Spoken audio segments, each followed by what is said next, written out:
scope of the YRPS.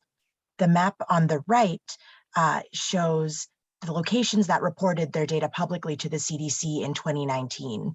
And in our YRBS project at Northwestern, we combined that publicly available data from the state and local jurisdictions, along with jurisdictional data from sites that we form data use agreements with. So while we have millions of data points, our team realized we were missing a significant voice in our work, the youth themselves.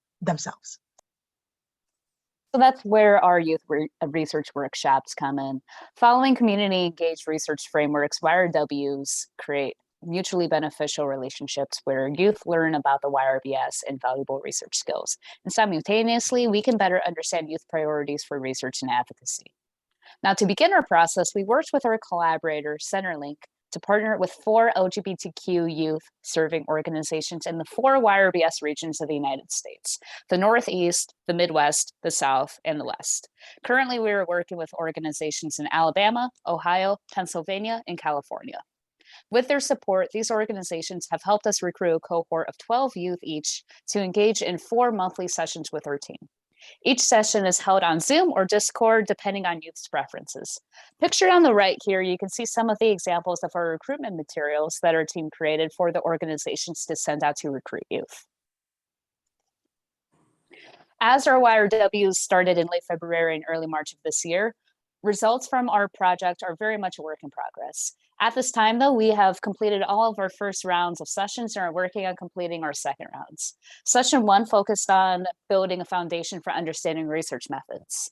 This included learning about the research process, qualitative versus quantitative research methodologies, and the intersections of research and advocacy. Session 2 takes things a step further as we discuss the basics of research literacy, the importance of decolonizing research, and youth's priorities and health disparities in the YRBS. Although we have not completed all of our second sessions, on the right you can see a list of research topics from our discussion with the Center of Alabama. Some topics they were interested in were access to healthcare for trans youth, how geography plays into health access disparities, and the role of substance use in the lives of LGBTQ youth, among many others. While we will have more findings to report in the future, it's important for us to note right now that youth have shown excitement and passion in getting involved in research and advocacy. They've appreciated getting to connect with other LGBTQ youth and researchers as well. With the current wave of anti-trans and anti-LGBTQ legislation across the country, youth have also shown that they are incredibly knowledgeable about the US policy landscape, contrary to what others may believe. And although our project is not over, we know that community engagement needs to extend to our youth, specifically marginalized youth like sexual and gender minority and racial and ethnic minority youth who are often already left without a seat at the table. And most researchers, of course, are not attuned to the current realities of being a teenager today. With that, as researchers working to advocate for the well-being of this population and disseminators of information specific to their communities, we cannot keep them out of these processes, especially as our country continues to attack their futures. We believe that youth are the true experts on their own experiences and realities.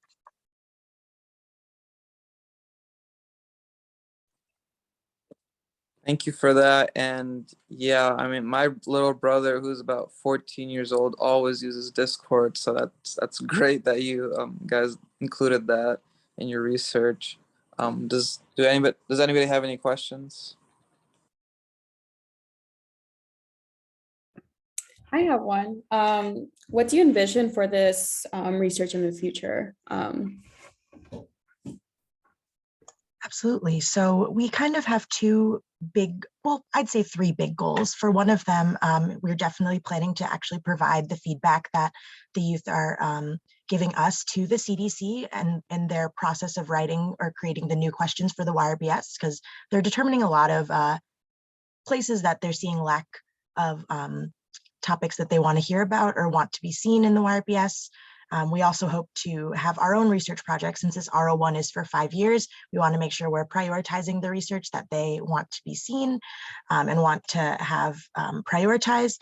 And then, of course, my final goal would really be to give the youth, even though we're only going to have 4 sessions with them, the tools that they need to continue this advocacy in their own spaces. So whether that is teaching them about different dissemination pathways that they can take, like op-eds or whatever else, but maybe connecting them with more longer standing youth advisory boards that exist. So as I know, like uh, GLSEN and other groups, or even just like Broadway Youth Center here in Chicago, there's other ways that they can get involved.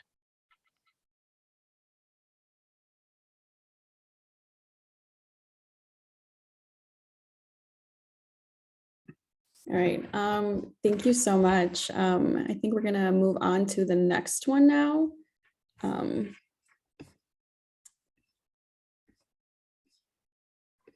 Guys, Sonya Gupta and Ryan here. Yeah. Can everyone see the screen? Okay, perfect. Well, good morning. My name is Sonya Gupta, And my name is Ryan Zomorrodi. and we're undergraduates at the UIC College of Liberal Arts and Sciences. Today, we'll be talking about our research project titled Empowering Community Members to Investigate and Address Chicago's Health Disparities. Specifically, we looked at this through the lens of increasing public health data literacy. So, this project specifically aims to empower students to investigate health disparities within their communities by teaching students GIS, which stands for Geographic Information Systems, and helping them develop their data science techniques. Currently in Chicago, we have a wide variety of health disparities, but the most significant and surprising health disparity would be that Chicago has a 30-year life expectancy gap, which is the largest gap in the nation. So certain census tracts have a life expectancy of 90 years, while just a few miles away, a different census tract would have a life expectancy of 60 years. So this is almost an entire generation between existing in this life expectancy gap. And there's a variety of different factors impacting Chicago's health disparities, such as poverty rate, primary care practitioner availability, COVID-19 mortality rates, which highlighted the systemic inequalities and social determinants of health within certain communities, and food deserts as well. And what we aim to do with this project was teach students renters insurance or how like to rental coverage under our insurance.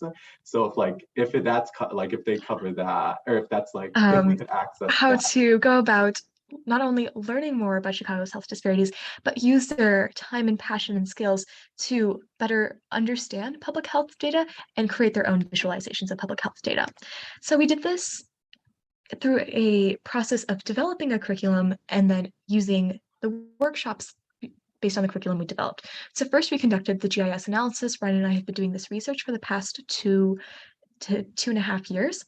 Based on our work from this, we developed our own curriculum that was based in 2 workshops. The first workshop specifically focused on teaching students about Chicago's health disparities, including those specific health disparities that we saw exacerbated during the pandemic, and examine this from a sociological and public health perspective, teaching them about concepts such as the social determinants of health and health equity.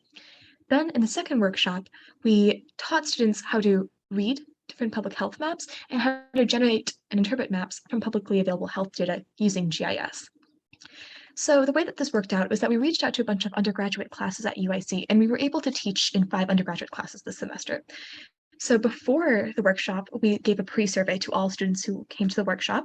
Then we taught the first workshop, and depending on how the class was structured, we either combined the 2 workshops together based on the time allotted to us, or we separated it into 2 different days.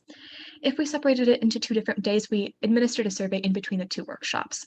And then we collected survey data at the end of the workshops to see how effective our workshop was. And we calculated the difference between post and pre-survey data to see how many points students increased in the Likert scale for different factors such as empowerment and understanding of Chicago's health inequities.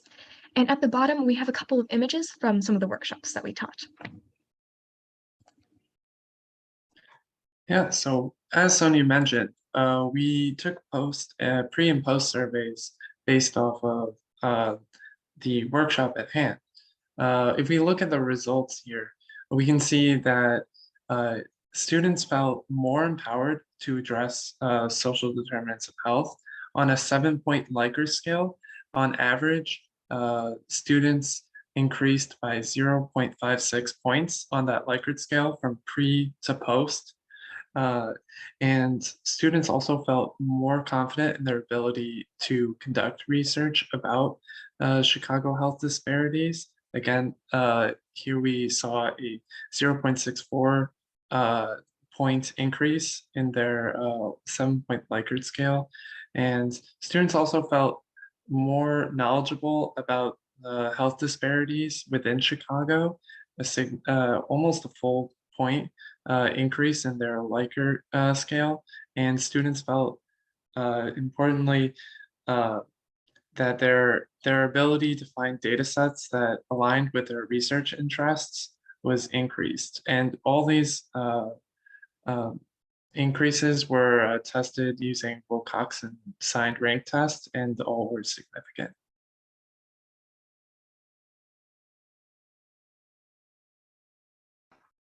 And so if we look at this workshop's impact, we see that there is a significant increase in individuals' understandings of the communities around them, and teaching students about the Chicago health disparities and ArcGIS or GIS mapping methods helps students feel more empowered to address those very health disparities. Mapping health disparities can help Chicagoans better understand the impact of social determinants of health in their own communities. And we hope that this framework of data literacy will empower people to comprehend, interpret, and use the data that they encounter to produce and analyze their own data. Going to the future, we hope to continue developing and expanding the workshops on campus. We've already scheduled 3 classes for the fall 2022 semester, and we hope to integrate it more into class curriculum in the long term. And hopefully, if these workshops are a success as we've seen previously, we hope to bring the workshop to the greater Chicagoland area, including like Chicago public school libraries or CPS schools.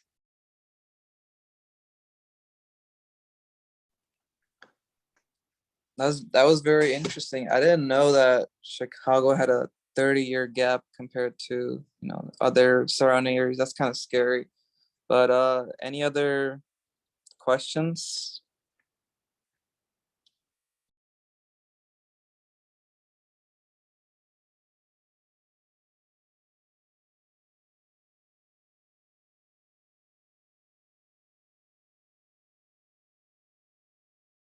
I guess not a question, but a comment.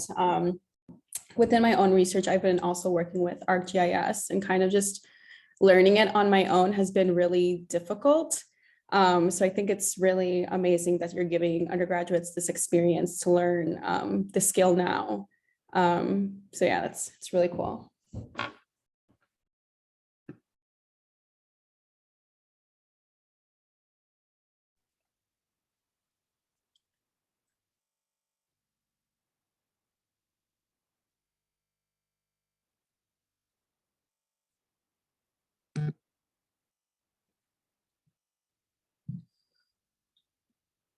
All right, so it looks like we have about 3 more minutes until the next session. Anybody can feel free to ask any questions, or we'll just take a break until the next session. So that means the abstractors will stay, and then the attendees can switch to another room.